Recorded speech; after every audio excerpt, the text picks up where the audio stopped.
নমস্কার বন্ধুরা, রিমির বাঙালি রান্নাঘরে আপনাদের সবাইকে স্বাগত। আজ চলে এসেছি বাঙালির অত্যন্ত পছন্দের মাছের রেসিপি নিয়ে।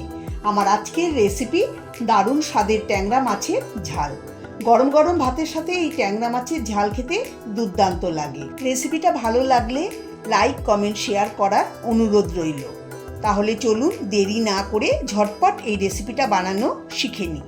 ট্যাংরা মাছের ঝাল বানানোর জন্য এখানে আমি নিয়েছি 300 গ্রাম দেশি ট্যাংরা মাছ। আমি মাঝারি সাইজের মাছ নিয়েছি, ভালো করে ধুয়ে পরিষ্কার করে নিয়েছি। মাছে দিয়ে দিচ্ছি লবণ অল্প পরিমাণে, হলুদ দিচ্ছি 1/4 চা চামচ, আর দেব 1 টেবিল চামচ সর্ষের তেল। সর্ষের তেল দিচ্ছি কারণ সর্ষের তেল দিয়ে ট্যাংরা মাছ মাখিয়ে রাখলে ভাজার সময় ফাটবে না বা তেল ছিটে গায়ে আসবে না। লবণ, হলুদ, সর্ষের তেল দিয়ে মাখানো হলে 5-7 মিনিট রেখে দেব। মাছটাকে একপাশে সরিয়ে রেখে দেব। এরপর মশলা তৈরি করে নেব। বাটিতে দিয়ে দিলাম 1 চা চামচ জিরের গুঁড়ো, 1/2 চা চামচ লঙ্কার গুঁড়ো, 1/2 চা চামচ হলুদ গুঁড়ো, দিয়ে দেব অল্প জল। মশলাটা ভালো করে মিশিয়ে নেব। প্রথমে মাছ ভেজে নেব। কড়াইতে দিয়ে দিলাম 4 টেবিল চামচ সর্ষের তেল। তেল গরম হলে কড়াইয়ের চারিদিকে দেখুন এরকম করে ছড়িয়ে দিচ্ছি। এখন লবণ, হলুদ, সর্ষের তেল মাখানো মাছ তেলে দিয়ে দিচ্ছি। আমি একসঙ্গে সব মাছ ভেজে নেব। মিডিয়াম ফ্লেমে মাছগুলোকে খুব ভালো করে ভেজে নেব, এতে টেস্টটা খুব ভালো হবে। মাছগুলো একটু ছড়িয়ে দিচ্ছি যাতে একটা মাছের গায়ে আর একটা মাছ লেগে না যায়। এক পিঠ ভাজা হয়ে গেছে, অপর পিঠ উল্টে ভেজে নিচ্ছি। দেখুন মাছগুলো ভাজা হয়ে গেছে, তুলে নেব। তুলে একটা প্লেটে রেখে দিচ্ছি। মাছগুলোকে এরকম একটু কড়া করেই ভাজতে হবে। ওই তেলে আলুগুলোকেও ভেজে নেব। এখানে আমি একটা বড় সাইজের আলুকে একটু লম্বা লম্বা করে কেটে নিয়েছি। আলু দিয়ে একটু নেড়ে চেড়ে নেব।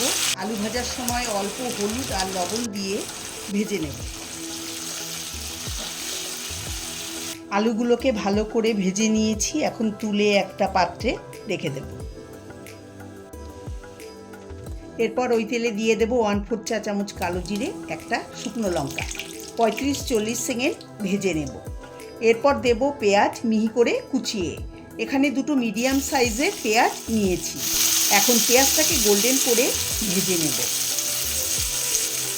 পেঁয়াজ গোল্ডেন করে ভাজা হলে দিয়ে দেব 4-5টা চেরা কাঁচা লঙ্কা। কাঁচা লঙ্কার পরিমাণটা একটু বেশি দিতে হবে, তাহলে খেতে খুবই টেস্টি হবে। কাঁচা লঙ্কাটাকে একটু ভেজে নিয়ে এর মধ্যে দিয়ে দিলাম 1 চা চামচ আদা বাটা। এখন এই আদাটাকেও একটু ভেজে নেব। এরপর দিয়ে দেব বাটিতে গুলে রাখা মশলা। দিয়ে দেব একটা বড় সাইজের টমেটো মিহি করে কুচিয়ে, তার সঙ্গে দিয়ে দেব স্বাদ মতো লবণ। এখন সব কিছু ভালো করে মিশিয়ে 4-5 মিনিট কষিয়ে নেব। মশলা যত ভালো করে কষাবেন রান্নার স্বাদ ততই ভালো হবে। লো ফ্লেমেই মশলাটা কষাতে হবে, না হলে মশলা পুড়ে যেতে পারে।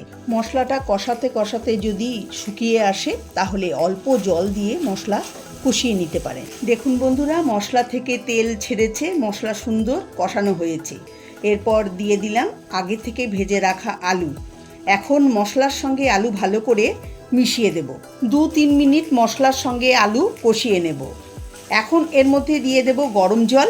আমি বড় 1 কাপ পরিমাণে জল দিলাম। আমি খুব বেশি এটাকে পাতলাও করব না, আবার খুব বেশি মাখো মাখো হবে না। এরপর দেব সামান্য চিনি, যেহেতু টমেটো দিয়েছি টেস্টটা ব্যালেন্স করার জন্য দিচ্ছি। আপনারা চিনি পছন্দ না করলে স্কিপ করতে পারেন।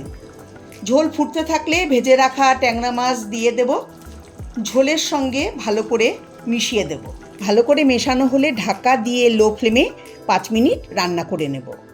5 মিনিট পরে ঢাকা খুলে নেব। এবার এর মধ্যে দিয়ে দেব ধনেপাতা কুচি। ধনেপাতা দিলে স্বাদ এবং গন্ধ দুটোই ভালো লাগবে। ধনেপাতা দিয়ে মিশিয়ে ফুটিয়ে নিলেই তৈরি ট্যাংরা মাছের ঝাল। গ্যাসের ফ্লেম বন্ধ করে এখন আমি গরম গরম পরিবেশন করে নিচ্ছি। আমার আজকের এই রেসিপি আপনাদের কাছে কেমন লাগলো অবশ্যই জানাবেন। যদি ভালো লেগে থাকে তাহলে আপনারা বাড়িতে অবশ্যই একবার ট্রাই করে দেখতে পারেন। আশা করি আপনাদেরও ভালো লাগবে। ভালো লাগলে লাইক, কমেন্ট, শেয়ার করবেন। আমার চ্যানেলে নতুন বন্ধু হয়ে থাকলে চ্যানেলটাকে অবশ্যই সাবস্ক্রাইব করবেন। সবাই ভালো থাকবেন, সুস্থ থাকবেন। নমস্কার।